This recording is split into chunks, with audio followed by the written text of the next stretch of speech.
Olá, meu irmão e minha irmã, graça e paz. Muito bom mais uma vez poder estar me dirigindo a você com o propósito de compartilhar uma breve reflexão extraída de 2 versos da Palavra de Deus.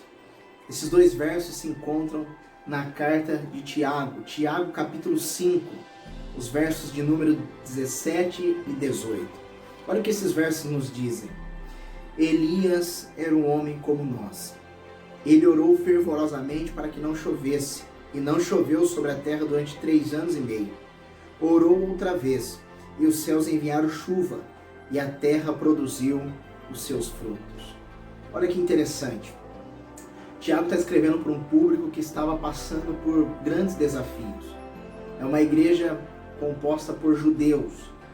Tiago aqui é o irmão de Jesus, e ele escreve mais ou menos no ano 45 depois de Cristo. Os irmãos estavam sofrendo e eles não conseguiam conciliar as provações com a fé que agora eles professavam em Jesus. Pensando nos desafios da igreja, Tiago escreve esta carta para encorajá-los a permanecerem firmes na caminhada com Cristo. Mas não só isso, Tiago também os motiva, dando exemplos de homens na história do povo judeu que enfrentaram grandes desafios, mas que nutriram uma vida de oração. Um desses homens que Tiago menciona é Elias. Elias foi um profeta no Reino do Norte, profeta em Israel. Um homem levantado por Deus num tempo onde a apostasia religiosa reinava, onde o pecado estava mandando e desmandando no seu tempo. Elias é levantado por Deus com a mensagem de arrependimento, de conversão. E Elias começa a pregar no palácio do rei Acabe. Os dias eram difíceis, os dias eram desafiadores, mas Deus levanta o profeta Elias. É interessante que Tiago, no verso 17, na primeira parte, ele diz assim: Elias era humano como nós. O que Tiago está dizendo para o seu público é: da mesma forma como vocês sofrem hoje servindo a Deus, há um profeta na nossa história que também sofreu por caminhar com Deus. Elias tinha os seus dilemas, Elias tinha os seus desafios. Por causa do confronto que ele levou ao rei Acabe, Elias começou a ser perseguido por Acabe e sua esposa Jezabel. Acabe e Jezabel mandou as tropas do palácio encontrar Elias e matar Elias, porque Elias confrontou o rei e também desbancou os profetas de Baal. Elias estava sendo perseguido. Diante dos desafios, o que Elias faz? Elias começa a ter medo. Elias foge. Elias se esconde numa caverna. E Elias chega até mesmo pedir para que o Senhor lhe tirasse a vida. Elias é como nós. Nós também temos os nossos desafios. Há momentos na vida que nós sentimos medo. Há momentos na vida que a nossa vontade é fugir. Há momentos na vida que o nosso desejo é se trancar num quarto como numa caverna e não querer ver ninguém e nem se relacionar com ninguém. Há momentos na vida que nós também pedimos a Deus: Senhor, dá um basta, pois eu não aguento mais. Mas olha que interessante, Elias, sendo um homem de fraquezas, um homem de limitação, um homem com desafios, olha o que o texto diz: ele orou fervorosamente. Diz o texto que Elias orou fervorosamente. E a ideia aqui é que Elias orava com o coração, com entusiasmo, ele vibrava ao orar. Elias orava com intensidade, com perseverança. Elias orava. Meu irmão, é possível você e eu, mesmo sendo seres humanos falhos, limitados, frágeis, nutrirmos uma vida de oração. Termos uma vida de oração fervorosa.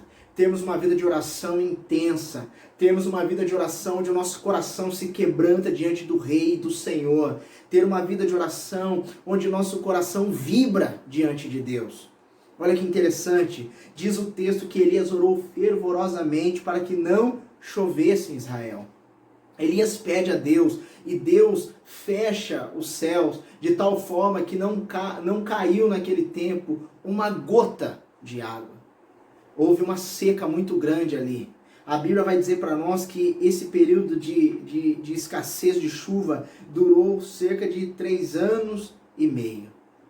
Mas o mesmo Elias que orou fervorosamente para não chover, é o mesmo Elias que orou fervorosamente para chover. E diz o texto, verso 18, que ele orou outra vez, e os céus enviaram chuva, e a terra produziu os seus frutos. Elias orou para não chover, e não choveu. Os pastos estavam secos, os animais estavam morrendo por não ter água para beber e por não ter vegetação para se alimentar. Uma crise se instaurou ali. Mas o mesmo Elias que orou fervorosamente para não chover, é o mesmo Elias que ora pedindo a chuva. Irmãos, esses dois versos nos ensinam que nós devemos fervorosamente orar. Buscar a Deus com toda a nossa força. Buscar a Deus com todo o nosso entendimento. Gastar tempo, investir tempo em oração. Falar para Deus, falar com Deus. Nós devemos, ao orar, não fazer isso apenas em palavras, mas o nosso coração tem que falar junto com a nossa boca. Devemos orar de maneira intensa, devemos orar de maneira em que os nossos corações vibram diante de Deus. Devemos orar com intensidade. Esse texto nos mostra, esses versos nos mostram que a oração tem a sua eficácia. Quando nós oramos, Deus, por graça e misericórdia, ouve a nossa oração. E de acordo com a tua soberana vontade, Deus responde às nossas orações. Por isso eu queria lhe desafiar a continuar a orar. Ou a começar a orar. Mas não apenas bagunçar palavras para Deus. Que os nossos lábios, ao emitirem sons, que esses sons estejam ligados com aquilo que está no nosso coração.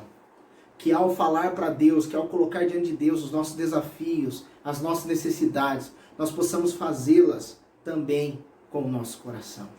Por isso eu queria convidar você a orar neste momento. Feche seus olhos aonde você está. Pai, em nome de Jesus, primeiramente eu agradeço. Eu agradeço porque o Senhor tem nos dado a oportunidade de falar contigo. O Senhor tem nos dado a oportunidade de orar, de buscar a tua face. O Senhor tem nos dado, a Deus, o privilégio de termos um relacionamento contigo através da oração. Por isso eu lhe agradeço, a Deus, em nome de Jesus.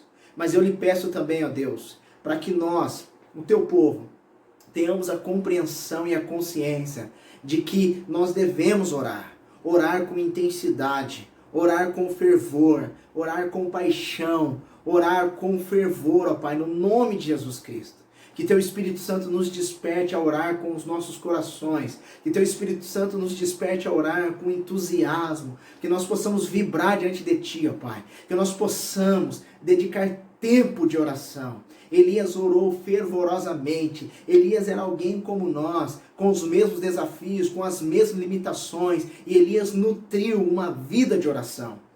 Deus, Tu conheces aqueles que já não oram mais. Aqueles que já não vibram mais diante do Senhor, aqueles que já não são mais apaixonados pela oração, aqueles que já não têm mais entusiasmo em orar. Por isso eu peço, Deus, em nome de Jesus, restaura-os para a glória do Teu nome.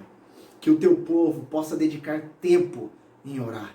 Que nós possamos, ó Deus, fazer vigílias nas nossas casas, diante do Senhor. Que possamos consagrar horas e horas para falar contigo, para buscar a Tua face. E que Teu Espírito Santo, por graça e misericórdia, Deus, se revele a nós, nutrindo em nós uma vida contigo, nos despertando, ó Deus, para viver para o Senhor, em o nome de Jesus. Muito obrigado, Pai. Receba as nossas orações. Ouça as nossas orações e, de acordo com a Tua soberana vontade, que o Senhor responda às nossas orações. Que Teu nome seja glorificado, ó Deus, em o nome de Jesus. Amém. Que Deus lhe abençoe, meu irmão. Que você tenha no Senhor sempre o deleite em orar, o prazer em orar, sabendo que as nossas orações em Deus, elas não são vãs. Deus abençoe e que Ele lhe dê uma boa noite em Cristo Jesus.